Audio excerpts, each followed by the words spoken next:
மனுஷனோட உயிருக்கு எடை இருக்கான்னு கேட்டா என்ன சொல்லுவீங்க? 1907ல டன்கன் மேக்டூகல்னு ஒரு டாக்டர் ஒரு விபரீத பரிசோதனை பண்ணாரு. சாகப் போற நிலைமையில இருந்த 6 நோயாளிகளை எடை மெஷின் மாட்டுன ஒரு பெட் மேல படுக்க வச்சாரு. அவங்க உயிர் பிரிஞ்ச அடுத்த செகண்ட் அவங்க உடம்புல இருந்து கரெக்ட்டா 21 கிராம் எடை குறைஞ்சத கண்டுபிடிச்சாரு. எவ்ளோ டெஸ்ட் பண்ணாலும் அந்த 21 கிராம் கணக்கு இடிக்கவே இல்ல. உடனே அந்த 21 கிராம் தான் ஆன்மாவோட எடைன்னு அவரு சொன்னாரு. ஆனா, இதே டெஸ்ட நாய்கள வச்சு பண்ணப்போ, நாய்கள் செத்தப்போ எடை குறையலையாம்.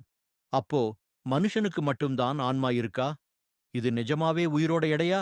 இல்ல உடம்புல ஏற்படுற மாற்றமான்னு இன்னைக்கு வரைக்கும் விவாதம் போயிட்டே இருக்கு. நீங்க என்ன நினைக்கிறீங்க? கமெண்ட்ல சொல்லுங்க. அப்படியே மறக்காம நம்ம சேனல சப்ஸ்கிரைப் பண்ணிக்கோங்க.